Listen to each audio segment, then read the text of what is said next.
বন্ধ ঘোষণা করেছে অফিন ব্যাগ সাদা না জানাই আমরা কিছু জানাইছে না এটা জানাই নাই জানাই না স্যার পরে আমরা স্যারের জানবা গেলাম স্যারেরা কইতেছে এটা তো এই বিষয়ে আমরা জানি না এটা হেড অফিস জানে আমি স্যার আমরা আন্ডারে আমরা কাজ করি আমরা না জানলে তো জানবো কেটা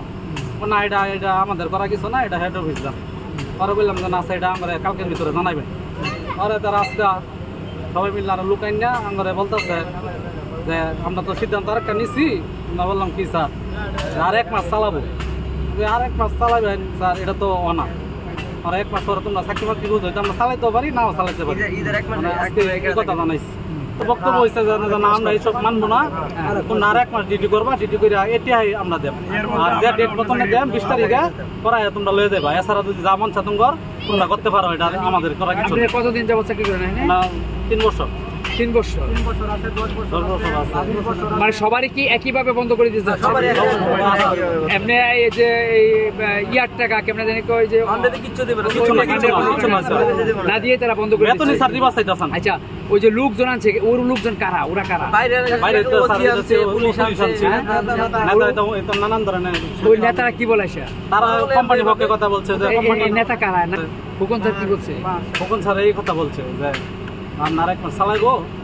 পরে যত তারিখ আমরা বেতন দিই কত তারিখ বেতন দিবা এর ভিতরে তোমরা যা মন চাতা করো চাকরি যদি না করো দেয় 1 মাসে বেতন দিয়ে দেন দেওয়ানি দেয় কারো আচ্ছা 20 বছর ধরে ও চাকরি আপনি 20 বছর ধরে করেন কি অনেক সমস্যা সমস্যা হঠাৎ করে নোটিশ দেয় কোম্পানি বন্ধ করে দিব তাহলে বন্ধ করে দিব তাহলে আমরা পানা দানা দিয়ে আমরা চলে যাবো সাদ্দাম ফারুক স্যার তাহলে আমরা পানা দানা দিত না তারা এই সাইটটা আমরা তো মাইনা নিতাম ও মানে কোনো টাকা পয়সা দিব না আপনাদেরকে এভাবে ছেড়ে দিব পানা যে 1 মাসটা করছি শুধু এটা বেতন দিব আর যদি ডিউটি করো তার একটা আমার সময় দিলাম খালি এটা বলছি মানে আগে পরে যে পাওনা সে তারা এটা দিবে না এটা তো কথা হলো না চালাক আমরা পানা দানা দিয়ে আমরা চলে যাবো কোম্পানি বন্ধ করে দিছে আমাদেরকে সময় দেওয়া লাগতো তোমাদের সময় দিলাম 3 মাস 4 মাস তোমরা যার যার মতন তোমরা বাইসা নেবা এই সুযোগটা দিলাম তোমাদের এই সুযোগ না দিয়ে হঠাৎ করে নোটিশ লাগায় বন্ধ করে দিছে তাহলে আমরা কি করে খাইবো হ্যাঁ ঠিক আছে 3 মাস 4 দিনের বেতন আমাদের দিয়ে দেন আমরা চলে যাবো এটা হলো আমাদের দাবি এটা তো আপনাদের দাবি আচ্ছা ধন্যবাদ এখানে কাজ করতে 4 বছরের মধ্যে তারা বেতন দেয় 1 মাসে দেয় 14 তারিখ আর 1 মাসে দেয় 28 তারিখ আর 1 মাসে দেয় একবার 3 কিস্তি 5000 3000 8000 এরকম করে বেতন দেয় দেখা যাচ্ছে এরা যেভাবে বেতন দেয় বরং ঋণ আরো কমে না ঋণ আরো বাড়ে তারপরে ওখানে এখানে কাজ করতেছি লাস্টে রিজন আমি দিলাম যেহেতু আমার বাসা হলো সামনা প্রত্যেকদিন আমার 30 টাকা লাগে যাইতে আসতে লাগে 60 টাকা গাড়ি ভাড়া এত দূর থেকে আসি লাস্টে এরা বেতনে এরকম করে দেয় দেখি আমি রিজাইন দিলাম 500 দিনে বাহার সাহেবে আমাকে ডাক দিয়ে সুন্দরভাবে বুঝালো আমি তুমি থাকো তোমার আমি বেতন বাড়িয়ে দিতেছি তুমি যাই ঠিক আছে স্যার থাকবে কালকে রাত্রে আসি দেখি বন্ধ নেই অথচ সব ইউনিট চলবে একটা ইউনিট কেন বন্ধ কয়টা ইউনিট টোটাল এটার বেতন আছে না হলে 5-7টা ইউনিট 5 ওটা আমাদের উদ্যোগ ওটা আমাদের একটা সাইড গত 3 মাস ধরে কাজ অর্ডার নাই একটা ইউনিটে অর্ডার নেই কাজ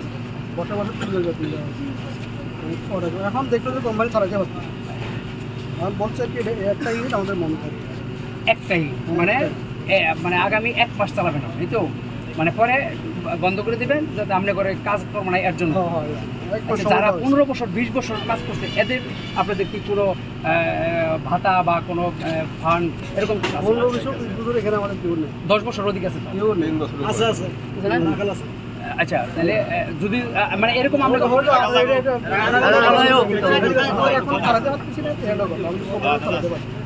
অর্ডার নেই 1 মাস সময় দেওয়া হয়েছে আগামী 1 মাসের পরে আমরা মানে শ্রম আইন অনুযায়ী পাবেন কিনা না শ্রম আইন বেতনের বাইরে ওটা তো আপনি দিবেনই শ্রম আইন অনুযায়ী তাদের যে 3 বছর সময় দিচ্ছি তো তাদেরকে সময় দিচ্ছি 1 মাস সময় অথবা 2 মাস সময় দিচ্ছে ধরে নেন তাহলে 3 মাস তো বসাই না দিচ্ছেন আপনি ধরেন এই 2 মাস সময় যে দিচ্ছেন এর পিছনে তারা কাজ করছে এই শ্রম আইনের কোনো বেনিফিট পাবে বেনিফিট আছে